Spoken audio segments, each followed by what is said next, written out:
Capital 21 tenemos el honor y el privilegio de platicar con la escritora y periodista Lidia Cacho. Lidia, muchísimas gracias por esta entrevista hoy con Capital 21. Y bueno, quisiera, Lidia, empezar preguntándote, pues tú comenzaste tu carrera tanto de periodista como de activista con el tema de la salud sexual y reproductiva, y hoy regresas a él, ¿no? Así es, curiosamente estoy cerrando un ciclo, además que tiene que ver con 20 años de periodismo y los primeros años estuve trabajando mucho con el tema de VIH-Sida, salud sexual y reproductiva. Trabajé con un grupo de personas para abrir el primer albergue para personas con VIH-Sida en Cancún y ahora vuelvo, digamos que al lado positivo de la sexualidad y de las relaciones humanas después de 15 años de investigar sobre pedofilia, pederastia, trata de personas, etcétera. ¿Por qué este libro? Bueno, suceden muchas cosas. Tiene que ver con que tengo 51 años, con que yo misma entré en la etapa de la crisis de la edad madura, que tenía que ver con cambios fisiológicos, con cambios, con problemas de salud, como resultado también del estrés de mi trabajo, de la persecución, de la tortura, etcétera. Y con una cirugía que me provocó muy rápidamente la menopausia, y entonces que se llama menopausia quirúrgicamente inducida. Y te das cuenta de que la mayoría de la gente no está enterada de nada. Entonces, a mí me fue muy bien, pero empecé a hablar de este tema con muchas mujeres a las que les ha ido fatal, ¿no? Incluso algunas han terminado con problemas mucho más severos a raíz de la falta de atención médica adecuada, no importa si estaban en el Seguro Social o en una clínica privada. Entonces esta idea se quedó ya como en mi cabeza, pensando de esto hay que hablar, y pensé siempre que iba a escribir como un ensayo sobre salud sexual y reproductiva y la menopausia. Y de pronto empecé a descubrir que una buena parte de mis amigos y amigas que estamos entre los 45 y los 65 estaban pasando por crisis de todo tipo, no solamente de salud física, sino también emocional, etcétera. Entonces me pareció que era importantísimo hablar de lo que nos está sucediendo, ¿no? Y además hacerlo desde una perspectiva de género, que me parecía fundamental. ¿Tú cómo definirías este trabajo? ¿Es un trabajo periodístico, un trabajo de divulgación científica? ¿Es un relato informativo con tintes de información? ¿Qué dirías tú de él?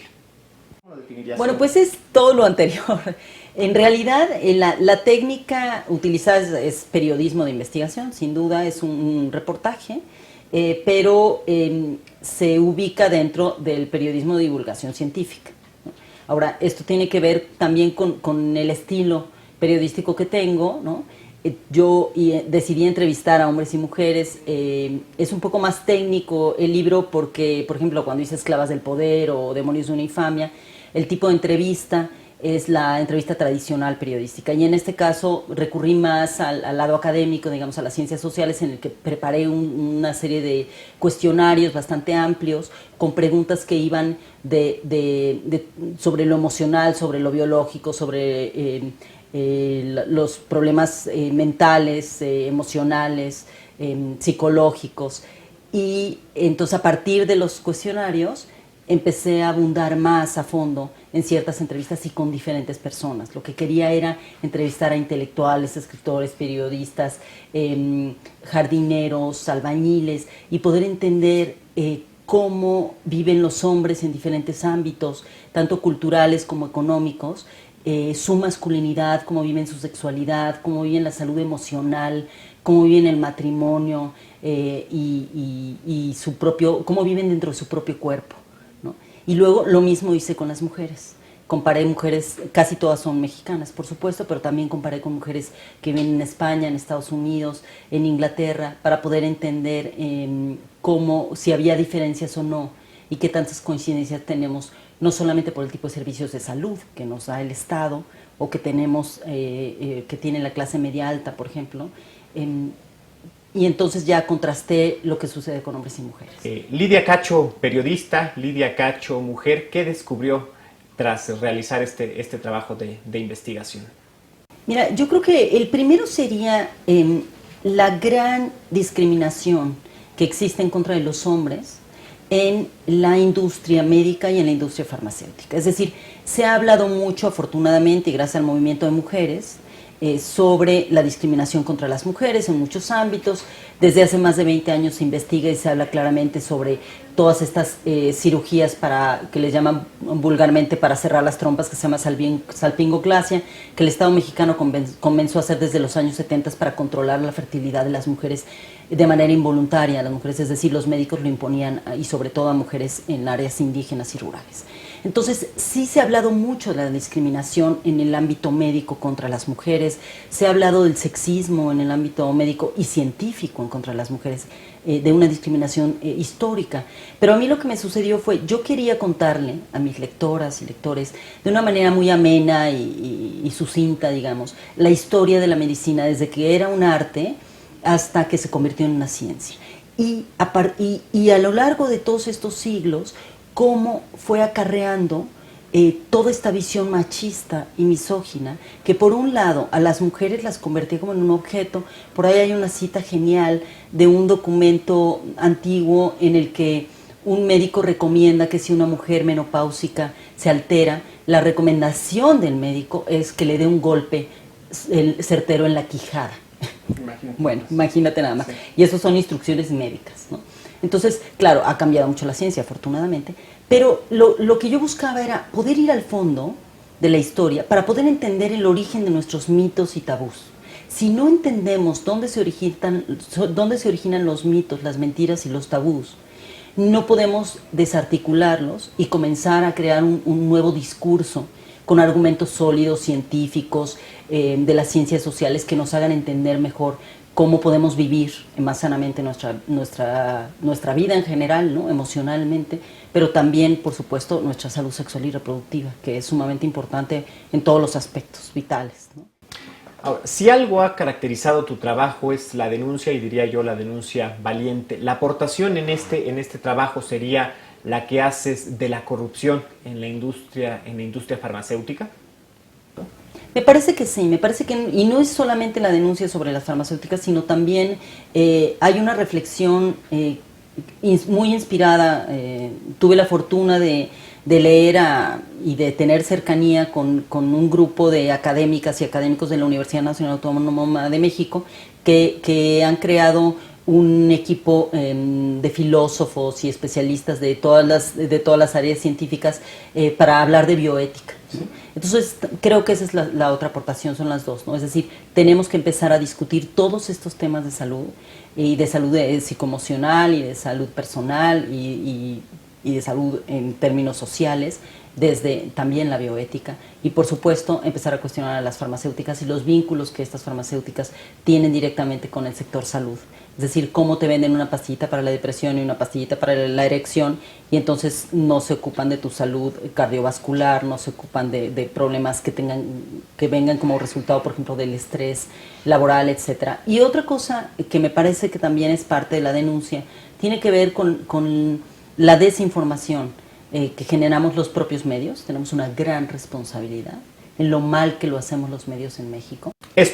Esto de la falta de información en torno al tema de la sexualidad, ¿dirías tú que es germen para problemas otros de los que tú ya has hablado en otros de tus trabajos, como pudieran ser la pornografía infantil, la pedofilia, la trata de personas y problemas similares?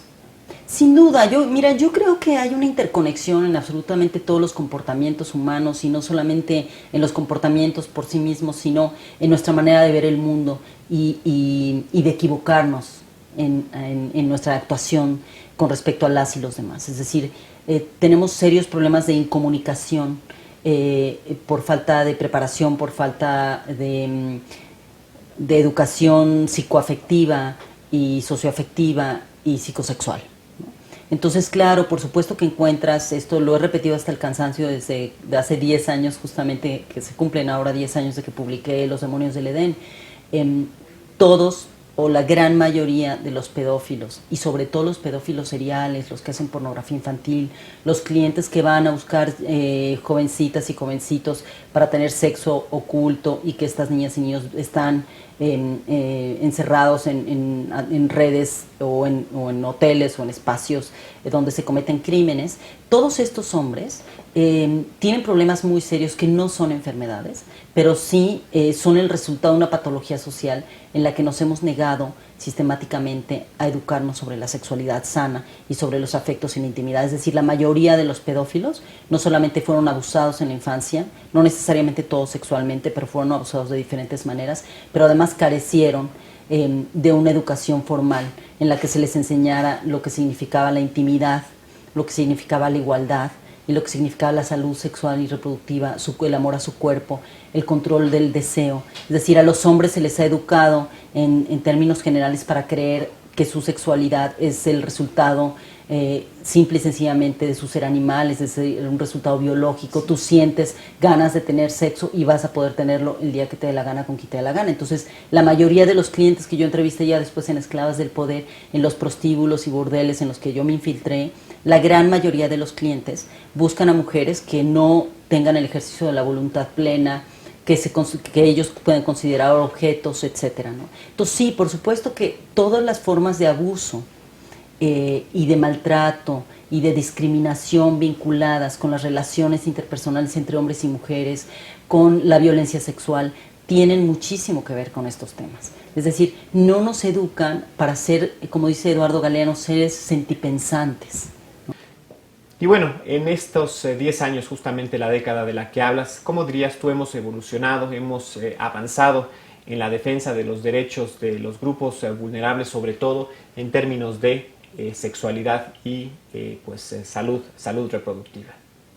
Mira, yo creo que desde que yo escribí Los demonios del Edén hasta ahora, muchísimas cosas han cambiado para bien en México, ¿no? Me parece que la sociedad mexicana ha aprendido muchísimo, hemos aprendido muchísimo sobre los derechos de las niñas, niños y adolescentes.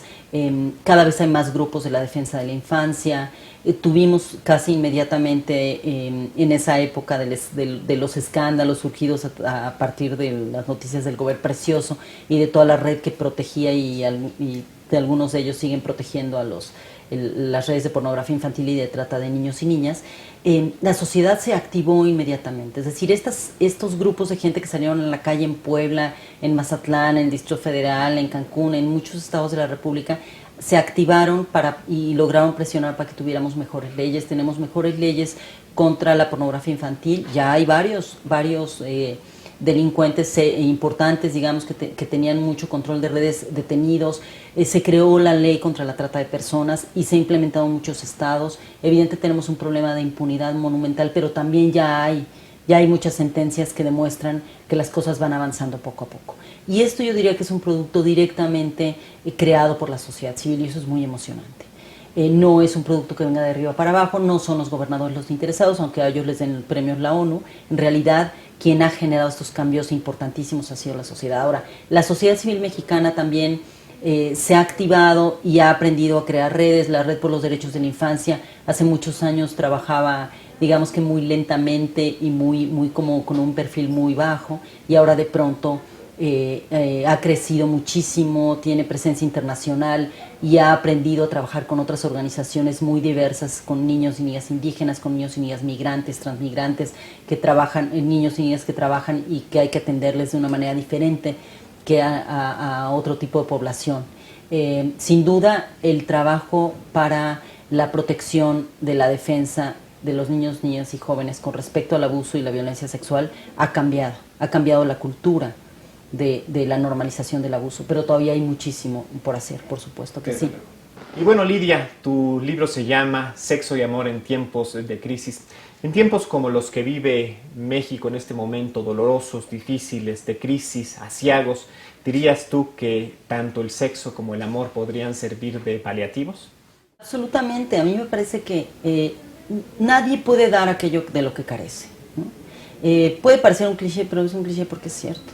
Es decir, si tú no tienes una vida interior sana, si no sientes afectos, si no eres capaz de entender que una familia que tiene momentos importantes de felicidad, de seguridad, es lo deseable. Entonces, si no tienes eso y si no reconoces eso, es muy difícil que quieras ayudar a los otros. Es decir, la gente que trabajamos, que somos muchísimas personas, que trabajamos en los derechos humanos, los defendemos no porque estemos enojadas contra las violaciones, por supuesto que nos indignan, los defendemos porque sabemos qué importante es vivir el amor, la felicidad, la tranquilidad, los afectos, la seguridad en un entorno en el que nuestros derechos son respetados. Entonces, para poder dar aquello que necesitamos dar, necesitamos tenerlo primero, reconocerlo y cuidarlo. Pues Lidia, de verdad muchísimas gracias por esta entrevista, muchísimas gracias por conceder tu tiempo a Capital 21 y bueno, ahí está la invitación para que todos leamos este texto, de verdad resulta enriquecedor pero también muy, muy agradable. Muchísimas gracias.